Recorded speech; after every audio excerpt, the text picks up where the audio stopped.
Selamat pagi. Pada pembelajaran teknologi layanan jaringan, kita sudah sampai di KD yang kedua, yaitu tentang menerapkan prosedur instalasi server soft switch berbasis Session Initial Protocol atau SIP. Nah, di sini ada 4 poin yang akan kita pelajari secara garis besarnya. Yang pertama ada VoIP, kemudian cara kerja VoIP, protokol, aplikasi VoIP, dan keamanannya. Oke, kita pelajari VoIP terlebih dahulu. VoIP ini kan erat kaitannya dengan telepon ya.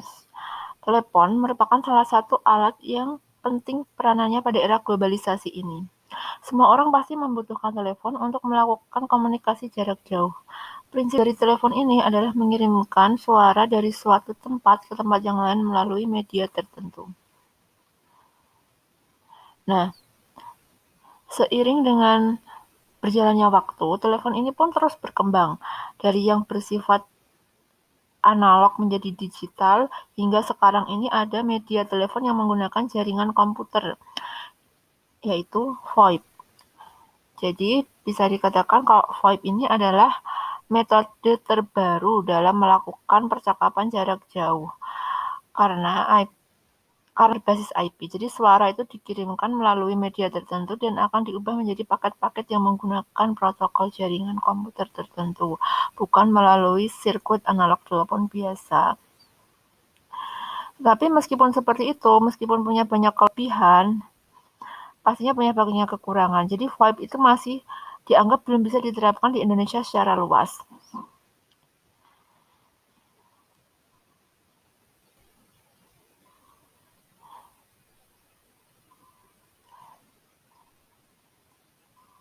VoIP itu bekerja dengan cara mengubah sinyal-sinyal akustik menjadi digital, kemudian dikirimkan lagi dalam bentuk paket dengan menggunakan protokol tertentu. Atau bisa dibilang seperti ini, VoIP itu merupakan aktivitas pertukaran data biasa, sama halnya ketika kita melakukan aktivitas lain di internet seperti browsing, download, chatting. Nah, dengan seperti itu, VoIP sudah tidak ada lagi sirkuit dan switching analog seperti pada sistem telepon analog biasa yang menggunakan IP-PBX untuk mengatur traffic telepon. Jadi, bedanya dengan telepon biasa itu, VoIP itu tidak lagi menggunakan switching analog, tapi menggunakan IP-PBX. Jadi, VoIP itu ada kaitannya dengan IP-PBX. IP-PBX itu apa? IP-PBX adalah protokol yang digunakan untuk mengatur traffic telepon pada suatu jaringan. IP-PBX sendiri tidak selalu berbentuk hardware, ada juga yang berbentuk software. Jadi kita bisa mendownload software IP-PBX ini dan menginstalnya pada laptop atau PC kita. Sehingga PC tersebut dapat berperan menjadi IP-PBX yang mengatur traffic telepon pada suatu jaringan. Nah, IP-PBX ini yang berbentuk software disebut sebagai soft switch.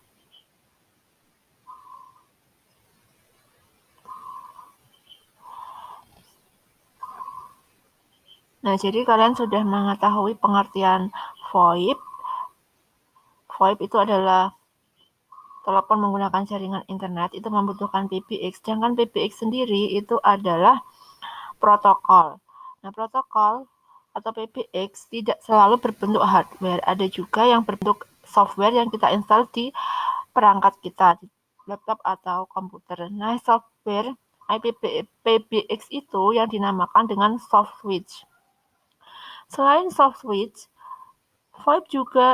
selain IP-PBX, VoIP juga memerlukan perangkat end user lain atau telepon yang digunakan untuk melakukan komunikasi langsung dari user. Nah, di sini ada macam-macam telepon VoIP. Yang pertama ada ATA atau analog telepon adaptor. ATA merupakan sebuah device sederhana yang digunakan untuk menyambungkan telepon analog biasa ke jaringan internet, sehingga VoIP dapat diterapkan pada telepon tersebut. Nah, nanti kalian bisa cari sendiri gambarnya ATA itu bentuknya seperti apa. Kotak warnanya hitam, ada mereknya, tulisannya Cisco. Kemudian jenis yang kedua ada yang namanya IP phone. IP phone merupakan telepon spesial yang tampilan dan cara penggunaannya sama atau mirip dengan telepon analog, tetapi bisa terhubung dengan internet tanpa menggunakan ATA. Jadi telepon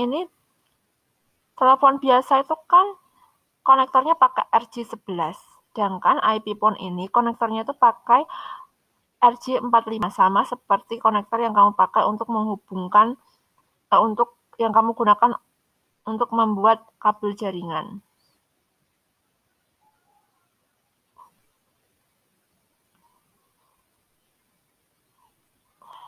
Coba kita lihat gambar IP phone. Nah, di sini ada PC yang sudah ada softphone-nya, kemudian di sini ada IP phone yang terhubung dengan jaringan LAN. Kemudian di sini dihubungkan lagi dengan ATA atau analog telepon adapter yang sudah terhubung dengan PSTN atau telepon biasa atau seluler.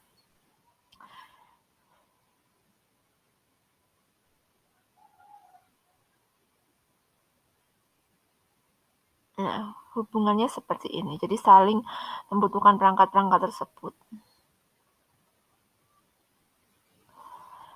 Nah,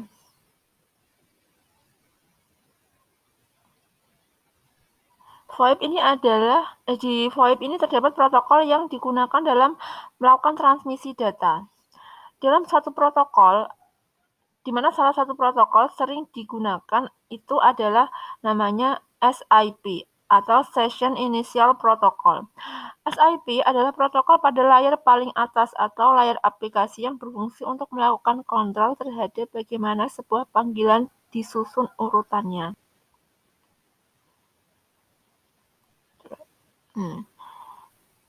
Di SIP ini protokol yang sering digunakan. Pengertiannya adalah protokol yang paling atas atau layar aplikasi yang berfungsi untuk melakukan kontrol terhadap bagaimana sebuah panggilan disusun urutannya, bagaimana data voice ditransfer saat percakapan terjadi, dan juga bagaimana percakapan itu diakhiri.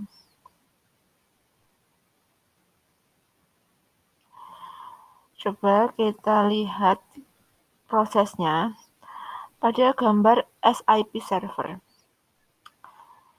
Jadi, bagaimana SIP itu melakukan kontrol sebuah panggilan berdasarkan urutan ini tadi. Nah, bisa dilihat dari gambar ini. Di sini ada dua user. Yang sebelah kiri kita namakan user 1, yang sebelah kanan kita namakan user 2.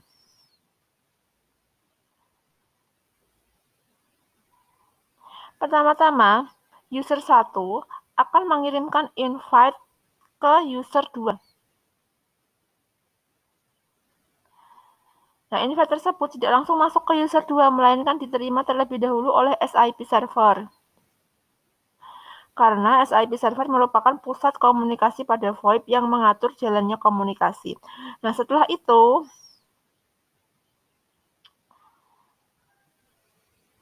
invite dari user 1 baru dikirim ke user 2. Ini seperti ini. Nah, percakapan antara kedua user tersebut baru bisa dilakukan. Pada gambar tersebut bisa dilihat jika saat melakukan percakapan protokol menggunakan RTP. Di sini ada RTP-nya. RTP atau Real Time Transport Protocol. Kenapa menggunakan IP? Karena ketika kita melakukan komunikasi melalui telepon, itu datanya dikirim secara real time atau secara langsung.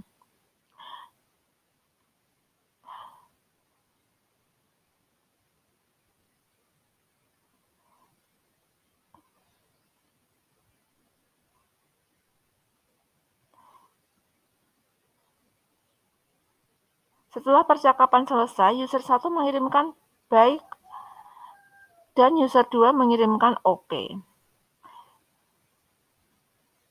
Ini dibalas sama user 2. Bye, kemudian dikirim bye, kemudian dibalas oke. Kalau sudah seperti itu, berarti percakapan ini bisa dibilang selesai. Nah, jadi SIP server tadi, dia itu tidak menyediakan layanan secara langsung, tetapi menyediakan fondasi yang dapat digunakan protokol aplikasi lainnya untuk memberikan layanan yang lengkap bagi pengguna. Misalnya dengan menyediakan RTP, kemudian ada STP untuk mendeskripsikan sesi multimedia, dan Megaco atau Media Gateway Control Protocol untuk komunikasi dengan PSTN atau Public Switch Telephone Network.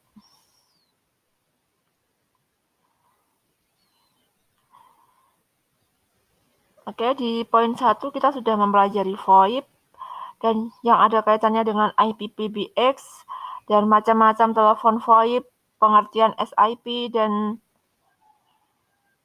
cara kerja SIP server.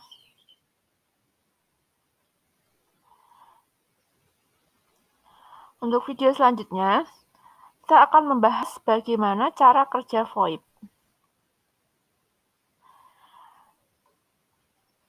Sekian video kali ini, semoga videonya bisa dimengerti dan dipelajari. Terima kasih.